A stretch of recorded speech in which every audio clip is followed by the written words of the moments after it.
Shameful defeat, embarrassing defeat. ನಿನ್ನೆ ಏನು match ನಡೆದಿದೆ England versus India third T20, ಅದನ್ನು ಭಾರತ 125 ರನ್ನಿಂದ, ODI ಅಲ್ಲ ಅಣ್ಣ, T20 125 ರನ್ನಿಂದ ಸೋತಿರುವಂಥ ರೀತಿ ನೋಡಿದ ಮೇಲೆ ಅನಿಸಿದ್ದು ದಿಸ್ ಇಸ್ ಶೇಮ್ಫುಲ್ ಅಥವಾ ಎಂಬ್ಯಾರಸಿಂಗ್.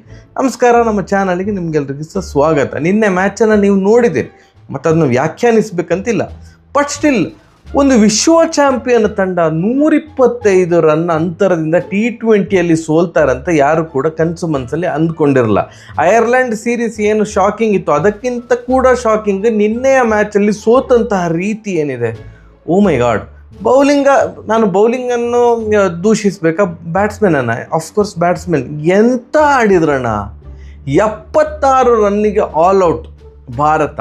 ತನ್ನ T20 ಹಿಸ್ಟ್ರಿಯಲ್ಲಿ biggest defeat in terms of runs. 125 ರನ್ನಿಗೆ 125 ರನ್ ಅಂತರದಿಂದ ಸೋತಿದ್ದಾರೆ. ಆ್ಯಂಡ್ ಆಡಿದ್ದು 11 ಓವರ್.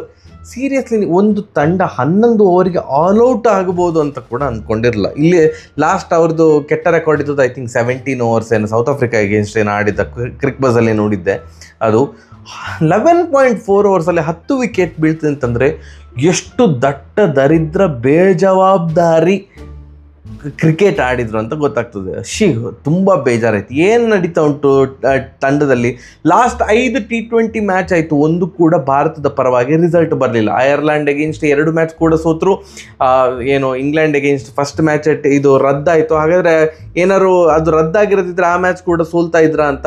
ಸೆಕೆಂಡ್ T20 ಮ್ಯಾಚ್ ಸೋತರು. ಆ್ಯಂಡ್ ನಿನ್ನೆ ಥರ್ಡ್ T20 ಅಂತೂ ಈ 5 ಮ್ಯಾಚಲ್ಲಿ ಈ ರೇಂಜಿಗೆ ಒನ್ ಸೈಡೆಡ್ ಮ್ಯಾಚ್ ನಾನು ಇದೇ ನೋಡ್ತಾ ಇರೋದು.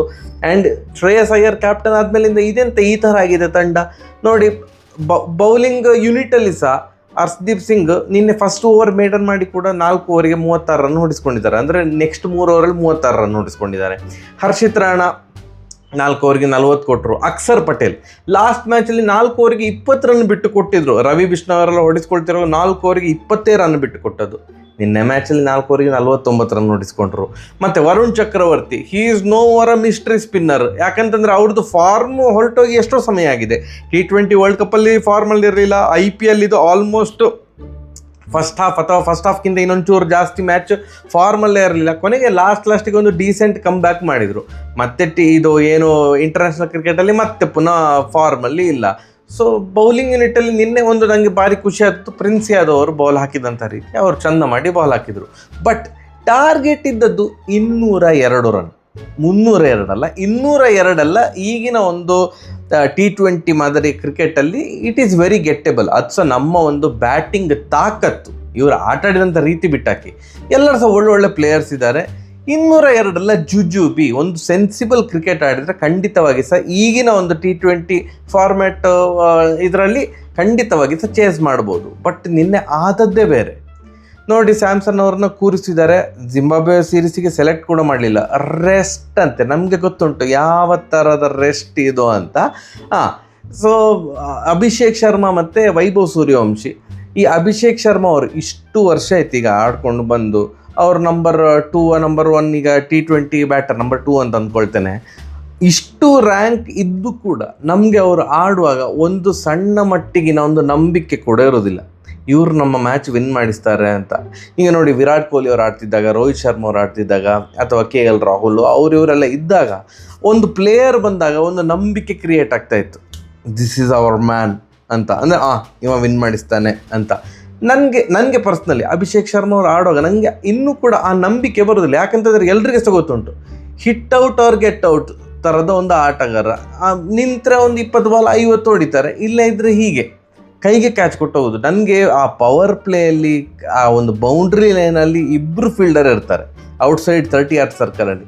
ಆ 2 ಫೀಲ್ಡರ್ಸಲ್ಲಿ ಒಬ್ಬರಿಗೆ ಕೈಗೆ ಕ್ಯಾಚ್ ಕೊಟ್ಟು ಔಟ್ ಆದಾಗ ಎಷ್ಟು ಸಿಟ್ಟು ಬರ್ತದೆ ಅಂತಂದರೆ, ಹೌ ಅದು ಹೇಗೆ ಹುಡುಕ್ತೀರಿ? 2 ಫೀಲ್ಡ್ರಲ್ಲಿ ಒಬ್ರಿಗೆ ಕೈ ಕ್ಯಾಚ್ ಕೊಟ್ಟು ಔಟ್ ಆಗ್ತಿರಲ್ಲ. ಹಾಗಾದ್ರೆ ನಿಮಗೆ ಎಲ್ಲಿ ಯಾವ ಫೀಲ್ಡರ್ ಇದ್ದಾರಂತ ಗೊತ್ತಿಲ್ವಾ? ಅಥವಾ ಬೌಲರ್ ಏನು ಪ್ಲ್ಯಾನ್ ಮಾಡಿಕೊಂಡಿರ್ತಾರಲ್ಲ, ಅವ್ರದ್ದೊಂದು ಇದಿರ್ತದಲ್ಲ ಪ್ಲ್ಯಾನಿಂಗ್, ಅದಕ್ಕೆ ಕರೆಕ್ಟಾಗಿ ನೀವು ಬಲಿಕ ಬಕ್ರ ಆಗ್ತೀರಾ. ಅಭಿಷೇಕ್ ಶರ್ಮಾ ಅವ್ರು ಹಾಗೆ ಔಟ್ ಆದದ್ದು, ಇಶಾನ್ ಕಿಶನ್ ಅವ್ರು ಹಾಗೆ ಔಟ್ ಆದದ್ದು, ಏನು ಕ್ಯಾಪ್ಟನ್ ಶ್ರೇಯಸ್ ಅಯ್ಯರ್ ಕ್ಯಾಪ್ಟನ್ ಆದಮೇಲಿಂದ ಎಂತ ಆಯ್ತಂತ ಗೊತ್ತಿಲ್ಲ, ಅವ್ರು ಕೂಡ ಹಾಗೆ ಬೌಂಡ್ರಿ ಲೈನಲ್ಲಿ ಕ್ಯಾಚ್ ಕೊಟ್ಟು ಔಟ್ ಆಗ್ತಿದ್ದಾರೆ. ವೈಭವ್ ಸೂರ್ಯವಂಶಿ ಅವರೇ, ದಯವಿಟ್ಟು ಸ್ವಲ್ಪ ತಾಳ್ಮೆ ಇರಲಿ ಮನುಷ್ಯನಿಗೆ. ಆಯ್ತು, IPL ಅಲ್ಲಿ 2 ಸೀಸನ್ ಕೂಡ ಸೂಪರಾಗಿ ಆಡಿದ್ದೀರಿ ನೀವು, ಭವಿಷ್ಯದ ತಾರೆ ನೀವು. ಆಯ್ತು, 2 6 ಎಲ್ಲ ಹೊಡೆದಿದ್ದೀರಿ, but still somebody has to tell him. ಒಂದು ಕಂಟ್ರಿಯನ್ನು ರೆಪ್ರೆಸೆಂಟ್ ಮಾಡುವಾಗ ಒಂದು ಚೂರು ಚೇಸಿಂಗ್ ಅಂತೆಲ್ಲ ಬಂದಾಗ ಒಂದು ಚೂರು ಲೆಕ್ಕಾಚಾರ ಬೇಕಾಗ್ತದೆ. ಯಾವಾಗ ಅಟ್ಯಾಕ್ ಮಾಡಬೇಕು, ಒಂದು ಓವರಲ್ಲಿ 2 6 ಬಂದಮೇಲೆ ಮತ್ತೆ ಪುನಃ ಇನ್ನೊಂದು 6ಗೆ ಮುಂದಾಗೋದು. ಆ್ಯಂಡ್ ಅಲ್ಲಿ ಗೊತ್ತುಂಟು ಅವರಿಗೆ, ಫೈನ್ ಲೆಗ್ಗಲ್ಲಿ ಫೀಲ್ಡರ್ನ ಇಟ್ಟಿದ್ದಾರೆ, ಬೌನ್ಸ್ ಹಾಕ್ತಾರೆ. ಏನು ಬೌಲರ್ದು ಪ್ಲ್ಯಾನ್ ಏನಂತಂದರೆ, ನಾ ಬೌನ್ಸ್ ಹಾಕ್ತೇನೆ, ಹುಕ್ ಮಾಡಲಿಕ್ಕೆ ಹೋಗ್ತಾರೆ. ಕನೆಕ್ಟ್ ಆದರೆ 6 ಹೋಗ್ತದೆ, ಇಲ್ಲ ಅಂತಲ್ಲ. ಕನೆಕ್ಟ್ ಮಾಡೋಕೆ ಒಂದು ಚೂರು ಆಚೀಚೆ ಆದರೆ ಒಂದು ಟಾಪ್ ಎಡ್ಜ್ ಆಗಿ ವಿಕೆಟ್ ಕೀಪರಿಗೆ ಕ್ಯಾಚ್ ಹೋಗ್ತದೆ, ಇಲ್ಲ ಇದ್ದರೆ ಫೈನ್ ಲೆಗ್ಗಲ್ಲಿ ಕ್ಯಾಚ್. ಇದು ಸಿಂಪಲ್ ಪ್ಲ್ಯಾನ್, ಏನು ದೊಡ್ಡ ವಾವ್ ಮಾಸ್ಟರ್ ಪ್ಲ್ಯಾನ್ ಏನೂ ಅಲ್ಲ.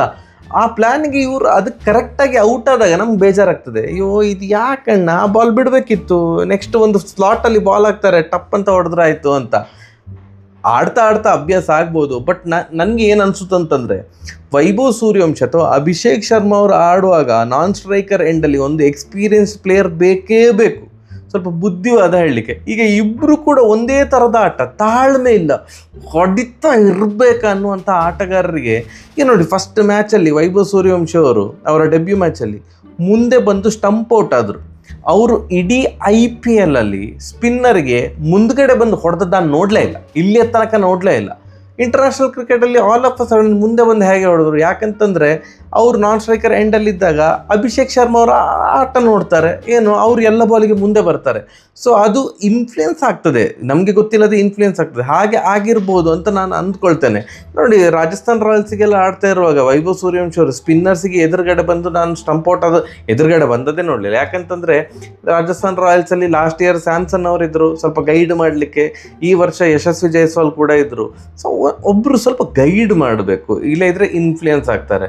ನಿನ್ನೆ ಬ್ಯಾಟಿಂಗ್ ಅಕ್ಷರ್ ಪಟೇಲ್ ಅವ್ರದ್ದು ಬ್ಯಾಟಿಂಗಿಂದ ರನ್ ಒಂದು ಎಷ್ಟೋ ಕಾಲ ಆಗಿದೆ. ಶಿವಮ್ ದುಬೆಕ್ಕಿಂತ ಮುಂಚೆ ಹರ್ಷಿತ್ ರಾಣಾ ಅವ್ರನ್ನ ಕಳಿಸ್ತಾರೆ. ಅಂಥ ದೊಡ್ಡ ಆಲ್ರೌಂಡರ್ ಹಾಗಾದರೆ ಹರ್ಷಿತ್ ರಾಣಾ. ನಿಮಗೆ ನಿಮ್ಮ ಬ್ಯಾಟ್ಸ್ಮನ್ ಮೇಲೆ ನಂಬಿಕೆ ಇಲ್ಲ ಅಂತಂದರೆ ಹರ್ಷಿತ್ ರಾಣಾ ನಂತರ ಶಿವಮ್ ದುಬೆ ಅವ್ರನ್ನ ಕಳಿಸಿದ್ರು. ಹರ್ಷಿತ್ ರಾಣಾ ಕೂಡ ಆಡಲಿಲ್ಲ, ಇಡೀ ತಂಡವೇ ಆಡಲಿಲ್ಲ ನಿನ್ನೆ. ಸೊ ಈ ಥರದ ಸೋಲು ಎಲ್ಲ ಬಂದಾಗ ಎಂತ ಆಡ್ತಿದ್ದೀರಿ ನೀವು? ಒಂದು ವಿಶ್ವ ಚಾಂಪಿಯನ್, ಹಾಗಾದ್ರೆ ನಿಮಗೆ ಭಾರತದಲ್ಲಿ ಮಾತ್ರ ಹಾಗಾದ್ರೆ ಆಡಲಿಕ್ಕೆ ಬರೋದು? ಒಂದು ಪ್ರಾಬ್ಲಮ್ ಏನಾಗಿದೆ ಅಂತ ಹೇಳ್ತೇನೆ. ಏನು, T20 ವರ್ಲ್ಡ್ ಕಪ್ ಮುಂಚೆ ನ್ಯೂಜಿಲ್ಯಾಂಡ್ ವಿರುದ್ಧ T20 ಸೀರೀಸ್ ಇತ್ತು. 5 ಮ್ಯಾಚ್ಗಳ T20 ಸೀರೀಸ್ ಇಂಡಿಯಾದಲ್ಲಿ, followed by T20 world cup ಇಂಡಿಯಾದಲ್ಲಿ, followed by 2 months of IPL ಇಂಡಿಯಾದಲ್ಲಿ. ಇಷ್ಟು ಟೈಮ್ ಇಂಡಿಯಾದಲ್ಲಿ ಫ್ಲ್ಯಾಟ್ ವಿಕೆಟಲ್ಲಿ ಆಡಿ ಆಡಿ ಆಡಿ ಆಲ್ ಆಫ್ ಅ ಸಡನ್ ಈಗ ಹೊರಗಡೆ ಹೋಗ್ತಾರೆ, ಸ್ವಲ್ಪ ಸ್ವಿಂಗ್ ಆಗ್ತದೆ ಆ ಪಿಚ್ಚಲ್ಲಿ, ಇವರಿಗೆ ಅಡ್ಜಸ್ಟ್ ಆಗಲಿಕ್ಕೆ ಆಗ್ತಾ ಇಲ್ವೋ ಏನೋ ಅಂತ ನನಗನ್ನಿಸ್ತಾ ಇರೋದು. ಐರ್ಲ್ಯಾಂಡಲ್ಲಿ ಹಾಗೆ ಆಯಿತು, ಒಂಚೂರು ಬಾಲ್ ಸ್ವಲ್ಪ ಮೂವ್ ಆಗ್ತಾ ಇತ್ತು ಅಥವಾ ಪಿಚ್ಚಾಗಿ ಸಡನ್ ಸ್ಲೋ ಬರ್ತಿತ್ತು, ಇವರಿಗೆ ಅದಕ್ಕೆ ಅಡ್ಜಸ್ಟ್ ಆಗಲಿಕ್ಕೆ ಆಗಲಿಲ್ವೋ ಏನೋ ಅಂತ ಅಂದ್ಕೊಂಡೆ ಐರ್ಲ್ಯಾಂಡಲ್ಲಿ. ಅದು ಇಂಗ್ಲೆಂಡಲ್ಲಿ ಕೂಡ ಕಂಟಿನ್ಯೂ ಆದರೆ ಹಾಗಾದ್ರೆ ಇವರಿಗೆ ಅಡ್ಯಾಪ್ಟೆಬಿಲಿಟಿಯೇ ಗೊತ್ತಿಲ್ವಾ? ಅಡ್ಯಾಪ್ಟ್ ಆಗಲಿಕ್ಕೆ ಎಷ್ಟೊತ್ತು ಬೇಕು ಅನ್ನುವಂಥದ್ದು ಖಂಡಿತವಾಗಿ ಎಲ್ಲರಿಗೆ ಸಹ ಅನ್ನಿಸ್ತದೆ. ತುಂಬ ಕ್ವಶನ್ ಮಾರ್ಕ್ ಉಂಟು. ಇದು ನಾನು ಬೇಜಾರಲ್ಲಿ ಹೇಳ್ತಾ ಇರೋದು ಅಥವಾ ಕನ್ಸರ್ನಲ್ಲಿ ಹೇಳ್ತಾ ಇರೋದು ಅಂತ ಬೇಕಾದ್ರೆ ಅಂದ್ಕೊಳ್ಳಿ. ಎಂತ ಇದು, ಈಗ ನಾನು ಒಂದು ಏನೋ ದೊಡ್ಡ ಐರ್ಲೆಂಡ್ ಸೀರೀಸ್ ಅಗೇನ್ಸ್ಟ್ ಸೋತ ಮೇಲೆ ನಮ್ಮದು ಪಿನ್ಡ್ ಕಮೆಂಟಲ್ಲಿ ಹಾಕಿದ್ದೆ, ನನಗೆ ಈ ಸ್ಕ್ವಾಡಲ್ಲಿ ನಂಬಿಕೆ ಇದೆ, ಇವರು ಇಂಗ್ಲೆಂಡ್ ವಿರುದ್ಧ T20 ಸೀರೀಸ್ ವಿನ್ ಆಗ್ತಾರೆ ಅಂತ. ದೊಡ್ಡ ಟ್ರಾಲ್, ಆ ಸ್ಟೇಟ್ಮೆಂಟೇ ಟ್ರಾಲ್ ಆಯ್ತು ಮಾರ ಕರ್ಮ. 2-2 ಸೋತಿದ್ದಾರೆ, ಇನ್ನು 2 ಮ್ಯಾಚ್ ಉಂಟು. ಹಬ್ಬಬ್ಬ ಅಂತಂದರೆ ಸೀರೀಸನ್ನು ಇವರು ಸಮಬಲ ಮಾಡಿಕೊಳ್ಬೋದು, ವಿನ್ ಆಗ್ಲಿಕ್ಕೆ ಆಗೋದಿಲ್ಲ. ಅಟ್ಲೀಸ್ಟ್ ಅದಾದರೂ ಮಾಡುವಂತಾಗಲಿ ಅಂತ ನಾವು ಬಯಸೋದು ಅಷ್ಟೇ, ಬಿಟ್ಟರೆ ನಿನ್ನೆಯ ಮ್ಯಾಚ್ ಅಂತೂ. ಆ್ಯಂಡ್ ಥ್ಯಾಂಕ್ಸ್ ಇಂಡಿಯಾ, ಬೇಗ ಆಲ್ಔಟ್ ಆಗಿ ನಮಗಂದ್ರೆ ಬೇಗ ನಿದ್ದೆ ಮಾಡುವಾಗೆ ಮಾಡಿದ್ರು.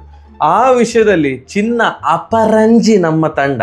ಯಾಕಂದರೆ 10 ಗಂಟೆಗೆ ಶುರುವಾದದ್ದು ಮ್ಯಾಚ್, ಇವರು ಕೂಡ 20 ಓವರ್ ಆಡಿದರೆ ಒಟ್ಟು 40 ಓವರ್ ಆಟ. ಮ್ಯಾಚ್ ಮುಗಿಯುವಾಗಲೇ 2 ಗಂಟೆ ಆಗ್ತದೆ ರಾತ್ರಿ. ಪಾಪ ಯಾಕೆ ಮಧ್ಯರಾತ್ರಿಯ ತನಕ ಇವರು ನಿದ್ದೆ ಬಿಟ್ಟು ಕಾಯಬೇಕು? ಒಂದು ಕೆಲಸ ಮಾಡುವ, ನಾವು 11 ಓವರಿಗೆ ಆಲ್ಔಟ್ ಆಗಿ ಬಿಡುವ. ಸೊ ನಮ್ಮ ಭಾರತದವರು ಬೇಗ ನಿದ್ದೆ ಮಾಡ್ಬೋದು ಅಂತ. ನಾನು ಟು ಬಿ ಆನೆಸ್ಟ್ 11 ಓವರ್ ಕೂಡ ನೋಡಲಿಲ್ಲ. ಯಾವಾಗ ಶಿವಮ್ ದುಬೆ ಅವರೆಲ್ಲ ಔಟ್ ಆದ್ರಲ್ಲ ಆಗಲೇ ಗೊತ್ತಾಯಿತು ಇವ್ರದ್ದು ಹಣೆ ಬರ. ನಾನು ನೆಕ್ಸ್ಟ್ ನೋಡಲಿಕ್ಕೆ ಹೋಗಲಿಲ್ಲ. ಸೊ ಒಂದು 8 ಓವರ್ 9 ಓವರ್ಗೆ ನಾವು ನಿದ್ದೆ ಮಾಡಿ ಆಗಿದೆ. ಥ್ಯಾಂಕ್ಸ್ ಆಯಿತಾ, ನಮ್ಮ ಒಂದು ಸಮಯವನ್ನು ಸೇವ್ ಮಾಡಿದ್ದಕ್ಕೆ ಇಂಡಿಯನ್ ಕ್ರಿಕೆಟ್ ತಂಡಕ್ಕೆ ನಾವು ಇಲ್ಲಿಂದ ಬಗ್ಗಿ ನಮಸ್ಕಾರ ಮಾಡ್ತಾ ಇದ್ದೇವೆ. ನೆಕ್ಸ್ಟ್ ವಿಡಿಯೋದಲ್ಲಿ ಸಿಗುವ. ನಮಸ್ಕಾರ.